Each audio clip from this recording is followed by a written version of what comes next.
আজকে সন্ধেবেলা থেকেই ব্লগটা শুরু করছি। হ্যালো অ্যান্ড ওয়েলকাম টু ঘরে বাইরে বিদ অদিতি। বন্ধুরা কেমন আছো তোমরা? আশা করছি তোমরা সকলে খুব খুব ভালো আছো।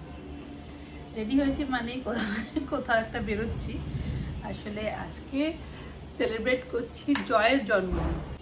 কবে থেকে বলছে চল কোথাও একটা ডিনারে যাই, মানে বোট ছিল, এগুলো ছিল। আমি বললাম থাক, এখন থাক। এবার ও বললো না অনেক হয়েছে, এবার চল। তো আজকে আমরা সবাই যাচ্ছি, আমি, সুব্রত, আমার ছেলে আর জয় যাচ্ছি পাঞ্জাবি রসোইতে। পাঞ্জাবি রসোইয়ের কথা আমার ছেলে বলেছে, আমি কিন্তু কখনো যাইনি। ইনফ্যাক্ট আমরা না অনেকদিন ধরেই বলছিলাম কোথায় খেতে যাওয়া যেতে পারে। সল্টলেকের তো এই হাতে গোনা কয়েকটা জায়গায় আমরা যাই, আর যত সব ক্যাফেগুলো এখন নতুন নতুন হয়েছে ওখানে আমার যেতে ভালো লাগে না। আজকাল দুরকম জানো তো রেস্টুরেন্ট হয়েছে বা ক্যাফেটেরিয়াস হয়েছে। একটা হচ্ছে ইনস্টা ফ্রেন্ডলি, যেগুলো তোমার দেখতে ভালো লাগবে, মানে তার ডেকরটা এরকম হবে। তো ইয়াংস্টার্সরা যারা সবাই রিল বানায় বা ভিডিওস করে, হ্যাঁ, তো তারা কিন্তু ওইসব জায়গাগুলো যেতে ভালোবাসে। আর আমরা সিনিয়র পিপল যারা, আমার ছেলেকে বললেও অবশ্যই সেরকমই কিছু একটা বের করতো, কিন্তু এই জায়গাটার কথা, পাঞ্জাবি রসোইয়ের কথা কিন্তু আমার ছেলেই সাজেস্ট করেছে। ইনফ্যাক্ট ও আমাদের নিয়ে যাচ্ছিলো, বলছিল চলো। আমি ইনফ্যাক্ট বন্ধুদের সঙ্গে গেছিলো একদিন খেতে, বললো এত ভালো নাকি ওখানকার খাবার। আমি বললাম আমি তো কখনো যাইনি, কিন্তু শুনেছি পাঞ্জাবি রসোইয়ের কথা। তোমাদের মধ্যে অনেকেই হয়তো, কারো হয়তো বাড়ির পাশেই অনেকবারই গেছো, কিন্তু আমার যাওয়া হয়নি। তো ইনফ্যাক্ট উই ওয়ার থিঙ্কিং কোথায় যেতে পারি। তো যখন ছেলে বললো পাঞ্জাবি রসোই, তখন আমি জয়কে বললাম তাহলে ঠিক আছে চল, তোর ট্রিটটা তুই ওখানেই দে। এখন ওয়েট করছি ছেলের জন্য। দেখো বাইরে বেরিয়েছে, ও আসবে, জয় আসবে, সবাই একসঙ্গে বেরোচ্ছি। কেমন একটা ঝিলিক মারলো রে বাবা। আজকাল কিরকম সন্ধেবেলাটা সুন্দর হয়ে যাচ্ছে না, এভরি ইভিনিং। বিকেল হলেই কিরকম একটা ঝড় বৃষ্টি, হালকা রাতটা বেশ ঠান্ডা, মানে বেশ কুল ওয়েদার হয়ে গেছে। বেশ অনেক দিন ধরে চলছে, কিন্তু সেই ইলেকশনের সময় থেকে মনে আছে আমি বলেছিলাম ওয়েদারটা সাডেনলি চেঞ্জ হলো। সত্যি তবে থেকে কিন্তু চলছে। চলো দেখি, ওকে ফোন করি কত দূর। চলো আজকে না একটা প্রপার রিভিউ দেব, কি জায়গাটা কেমন আর খাবারগুলো কিরকম। এই কুর্তিটা অনেক দিন হয়েছে, আমি ওয়েবসাইট থেকে কিনেছিলাম জানো। আমি আবার বেশি দিন নতুন জামা কাপড় ফেলে রাখতে পারি না জানো তো। আজকে আমি অনেকদিন পরে চোখে কাজল দিয়েছি। তুমি মিঠু আর রুহির সঙ্গে থাকবে কিছুক্ষণ সোনা মামা। সুব্রত রেডি হচ্ছে। তোমার ছেলের কি খবর? আমি জয়কেই বলে দিলাম যে তুই ওকে ফোন করে নে। আমি ভাবছিলাম ফোন করবো, তারপর ওকে বললাম যে তুই কল করে নে, তুই যখন বেরোবি সেই হিসেবে ওকে বলে দিতে, তাই না? সুব্রত শার্টটা আমার পছন্দ করে কেনা, মনে হয় পছন্দ হয়নি। সে কবে কিনে দিয়েছি, এই ফার্স্ট পড়লো। ওলে বাবালি, আমরা বেরিয়ে গেছি আর এখন ছেলেকে তুলতে যাচ্ছি। ও নিজের গাড়িটা বেশ দূরে কোথায় একটা পার্ক করেছিল, আর বাইরে বৃষ্টি পড়ছে। ও বলে চলে এসো এখান থেকে, আমাকে পিক করে নিয়ে চলো। আমরা তিনজনে বেরিয়ে গেছি, ওকে পিক করে বেরিয়ে যাবো। একটু হ্যালো বল, টাকা এদিকে।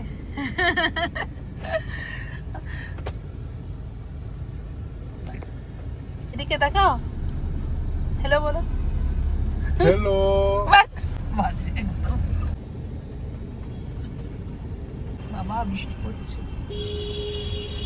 এই সেই বাপির দোকান, যারা সল্টলেকে আমরা থাকি সবাই জানি।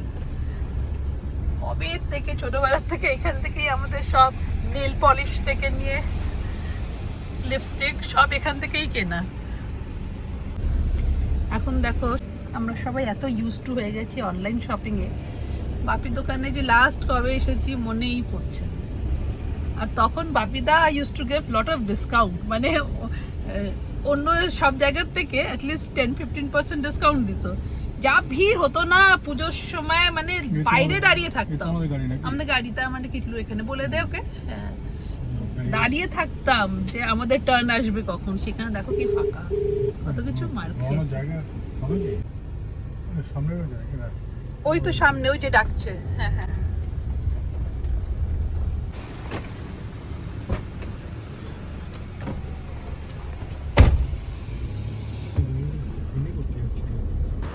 আর এই স্ট্রেচটা যখনই বেরোই কলকাতার এই স্ট্রেচটার সামনে দিয়ে গেলেই না ক্যামেরাটা আপনি আপ অন হয়ে যায়।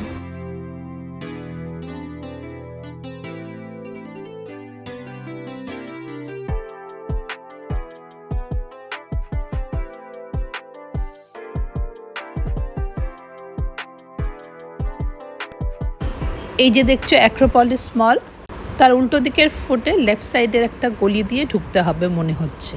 না, জায়গাটা খুঁজতে কোনো অসুবিধাই হবে না।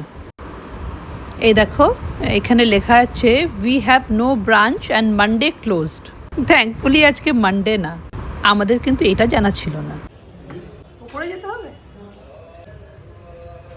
ওয়াহেগুরু ওয়াহেগুরু পাঞ্জাবিদেরই এটা। ওই গোল্ডেন টেম্পল দেখো পিছন থেকে। ও হ্যাঁ, গোল্ডেন টেম্পল মানে পাঞ্জাবি রসই বলে নাম, শুধু পাঞ্জাবি রসই না, পাঞ্জাবিদেরই কিছু। হ্যাঁ ওকে।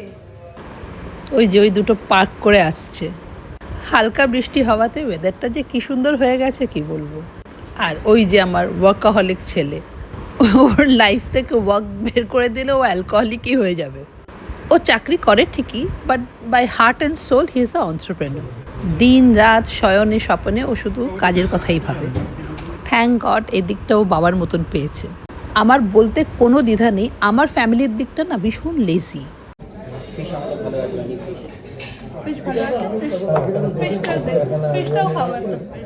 আজবাইনি ফিশ টিক্কা যেটা, যে মটন মখমলি, লসুনি চিকেন যেটা, এই তিনটেই আমরা বলেছি। সবকিছু মাটনের উপরেই অর্ডার করা হচ্ছে। ছেলেকে দেখলাম মেনু কার্ডের দিকে না তাকিয়ে দুটো মাটনের ডিশ অর্ডার করে দিল। এদিকে আমি কিন্তু মাটন খাওয়া প্রায় ছেড়েই দিয়েছি। ওরা নিজেদের মতন অর্ডার করে যাচ্ছে আর আমি মাঝখান থেকে ফিশ ফিশ করেই যাচ্ছি। যাই হোক, আমার কথা ভেবে একটা লেসনি চিকেন আর একটা ফিশ টিক্কা অর্ডার করা হলো। দেখতেই পাচ্ছ রেস্টুরেন্টটা কিন্তু খুব একটা ফ্যান্সি না, সেই পুরোনো দিনের রেস্টুরেন্টগুলোর ডেকর যেরকম হয়, ধাবা বলো জিমিস কিচেন বলো, অনেকটা ওই রকম। আমার কিন্তু বেশ লাগছিল। আজকাল এভরি সেকেন্ডে একটা নতুন ক্যাফেটেরিয়া গজিয়ে যায় আর ডেকরে কে কাকে টেক্কা দেয়। কাবাব আসছে মনে হচ্ছে, জমিয়ে খিদে পেয়েছে। আজকাল কোনো ওকেশন না থাকলে আমাদের কোনো ফ্যামিলি লাঞ্চ বা ডিনারে যাওয়াই হয় না। ছেলে যখন ছোট ছিল ও খেতে এত ভালোবাসতো, ওর জন্যই আমরা প্ল্যান করতাম। এখন ওর সময় হয় না আর খাওয়ার ইন্টারেস্টও অনেক কমে গেছে। আর আমার তো সব কিছু হোমমেডই পছন্দ। লসুনি কাবাব। ও লসুনি কাবাব, টাঙ্গরি কাবাব ভেবেছি আমি। আমি অনেক দিন পর একটা ফুড রিভিউ দেবো, আগে সব খেয়ে নেবো তারপরে বলবো। কি मटन अदरक पंजे। ও মটন अदरक पंजा, अदरक के पंजे। ও বাহ। আমি তো মাটন খাইনি, কিন্তু দেখেই বুঝতে পারছিলাম কতটা ওয়েল কুকড। দেখলো তো ফোক দিয়ে কি ইজিলি বের করে নিতে পারছে। মাটন এতটা সফট করা কিন্তু বেশ ডিফিকাল্ট। আমরা রুটিতে মালাই কুলচা আর গার্লিক নান অর্ডার করেছিলাম। মালাই কুলচাটা কিন্তু ভীষণ মিষ্টি ছিল। Garlic naan was very good. Saag mutton order করা হয়েছিল, যার থেকে আমি শুধু শাকটা খেয়েছি। আর এটা হচ্ছে মাটন মখমলি, ভীষণ সফট, অলমোস্ট লাইক কলৌটি কাবাব। আর লাস্টে যেটা সার্ভ করলো সেটা হচ্ছে ইরানি ফিশ, পিওর ভেটকি, আর খেতে খুব ভালো। এই জন্যে বলছি কারণ একদম লাস্টে খেয়েছি যখন পেটটা একদম ফুল ছিল, আর সেই সময় এটাকে সবাই নাম্বার 2 পজিশন দিয়েছে, তার মানে সত্যিই ভালো। নাম্বার 1 অফকোর্স ওয়াজ লেহসনি কাবাব, চিকেন লেহসনি কাবাব। যদিও ওখানকার খুবই পপুলার ডিশ হচ্ছে মাটন আদরকি পাঞ্জে, কিন্তু আমাদের টেবিলে মখমলি কাবাবটাই বেশি পছন্দ করেছে। লাস্টে ফিরনি খেয়েছিলাম, সেটা ভীষণ বাজে ছিল। তার চেয়ে বাড়িতে আমি যে ফিরনিটা বানিয়েছিলাম সেটা অনেক ভালো ছিল। Best north Indian food award winner, বাহ, এটা তো জানতাম না। ওয়েদারটা কি ভালো, ওয়েদারটা কি ভালো। এরকম খাওয়া দাওয়ার পর এরকম ওয়েদারটা পাওয়া কিন্তু ভাগ্যের ব্যাপার। ভাবা তো এরকম হেভি খেয়ে একটা বাইরে চ্যাটচ্যাটে গরম হতো। আচ্ছা, আজকের ভিডিওটা শেষ করার আগে তোমাদের সঙ্গে সেই কিছু মুহূর্তগুলো শেয়ার করে নিই। This is 4th May when election results were declared. সারা রাত ঘুম হয়নি, এদিক ওদিক করেছি। সবারই যেন একই রকম অবস্থা। পরিবর্তন হবে সেই আশা মনে রেখেছি, তবে কথা বলার উপায় ছিল না, মুখ সবার বন্ধ। ভাই আগে থেকেই বলে রেখেছিল যদি দেখি জিতছি তাহলে সোজা অফিস থেকে দিদির কাছে চলে যাব। আর এই যে দেখো শুরু হয়ে গেছে মিষ্টি মুখ করা। লাড্ডু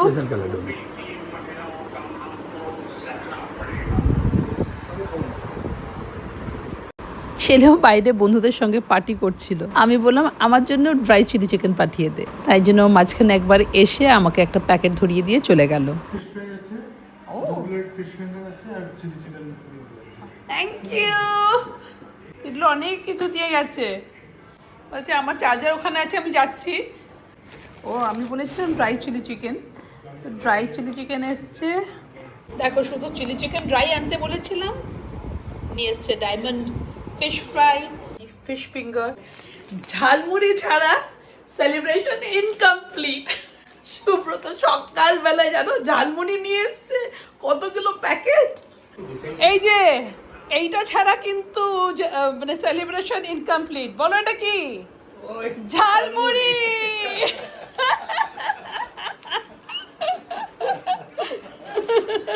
এই যে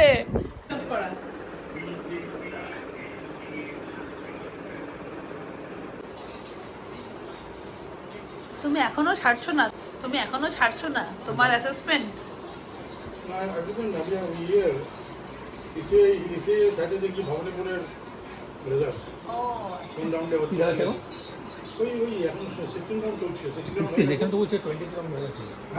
আর এটা ছিল তারপরের দিন আমার বন্ধুদের সঙ্গে সেলিব্রেশন। যে যেখানে আছো জাস্ট বেকটে পৌঁছে যাও, শুধু এইটুকু বলাতেই কিন্তু আমরা সবাই পৌঁছে গেছি।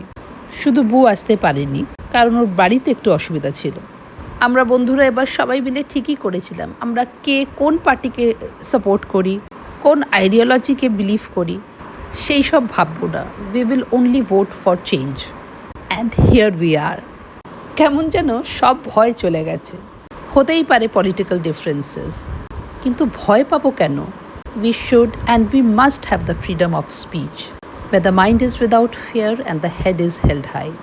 আজকে আমার বলতে বা ভাবতে ভীষণ ভালো লাগছে। It is we women who have contributed so much for this change. চলো তাহলে, মনে অনেক আশা নিয়ে আজকের ব্লগটা এখানেই শেষ করলাম। তোমাদের সঙ্গে দেখা হবে আবার একটা নতুন ব্লগে। Till then, bye bye and take care.